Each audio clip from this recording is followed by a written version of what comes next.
Ant-Man honestly surprised me. I thought Avengers 2 was the last of Phase 2 of the Marvel Cinematic Universe, but really it turned out it was going to be Ant-Man that was the finale. And I was surprised by that. I honestly was. Like, I wasn't welcomed by it. I wasn't unwelcomed by it, but I was honestly surprised that it was. I thought should have been like after Guardians of the Galaxy, then they show Ant-Man, but considering what happened in this movie, yeah, good thing they took this after Ultron, or else we would have been spoiled what happened in Ultron. Um, and the first 20 minutes of the movie, it reminded me so much of Grand Theft Auto 5, planning a heist, breaking into it, and when I saw this other scene, like I really thought, you know what? That should have also been put in Grand Theft Auto 5. That's where you have to think on your feet since there's something you didn't expect, and now you have to think on your feet, use anything that's around you. Like I really thought that should have been Grand Theft Auto 5. That should have been in there after watching that movie, after watching Ant Man. But and I really loved how in each movie in Marvel Cinematic Universe it shows either the hero knowing how to use his powers, the one getting used to his powers, and the other one creating the powers. In this case, Thor, Captain America, and Iron Man, and the other one struggling with his powers. I was grateful that they brought in a hero that is trying to learn how to use these powers. Like this was honestly one of my favorite parts in the movie, like how they were letting the hero get used to these new abilities he can do with the Ant-Man suit. Like I was really glad by that. Like it's not like he knows it right away, just a snap of his fingers, but is trying to learn from it and how to control the ants. And I was saying, "You sly bitch!" Like I wished I had the ability to control ants, since I would love to get rid of all the ants in the house occasionally when they show up during the summer. Oh man. But but moving on from that, but this movie was really good. It surprised me how good it was. It was better than Ultron, but it wasn't really my. It was like my fourth favorite of. I don't have a list, to be honest. As I said in Ultron, I don't really have a list. Like it did better than Ultron with ratings and critical reception, but didn't do well. But only scored a fifth of their box office of $500 million compared to its $130 million budget, though Disney didn't say that's a failure. So I'm not letting that go. Like they're complaining about $1 billion and say that's not enough.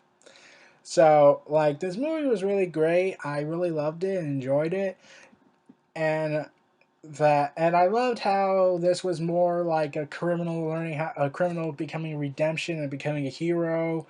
Like I was really surprised by that, and then I was wondering where I had seen the actor who was playing Darren Cross. I was like, wait a minute, I've seen that actor before. I'm having a hard time trying to remember. His facial expressions is what makes me remember it. Oh my god, that's Congressman Peter Russo!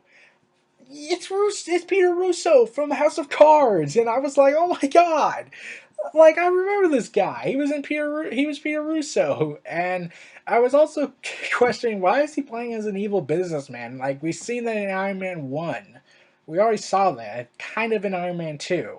So I was like confused by that. Like we've seen this 2 times already, so why do we have to see it a third time?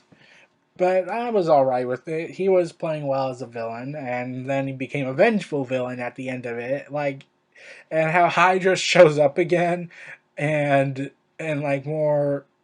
I was wondering, wait, I thought Hydra was out of business at this point. Like, shouldn't they have thrown in the towel? Like, they failed to defeat Captain America in the first Avenger.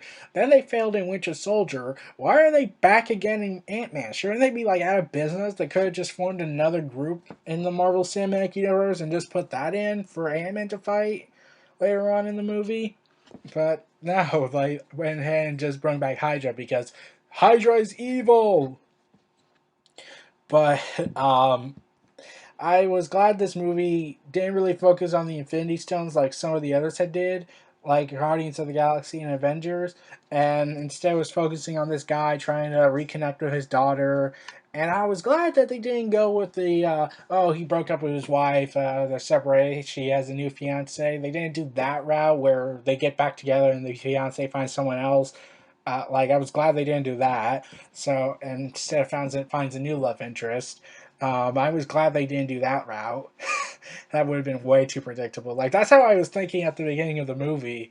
Like, okay, they're gonna get back together, aren't they? At the end, wow, they didn't. Huh?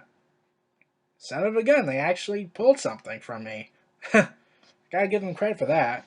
But the characters were likable. The story was great. I was really loving it, and I kept laughing at the climax of the battle, like between Ant Man I'm trying to remember the name, Yellow Jacket. Um, how they were fighting, and it looks so big and grand when they're shrunk down to size. There's explosions everywhere, but when you go back to regular view size, it's just small and insignificant. Like, oh man, that was hilarious. And then you saw giant ants, and this was possibly Tom the Tank Engine's best movie to date. It was really his best movie to date. Um, but yeah, this movie was awesome. Well, everyone, this was Neo Reality Entertainment. Feel free to like, comment, subscribe, and donate, and stay tuned for more.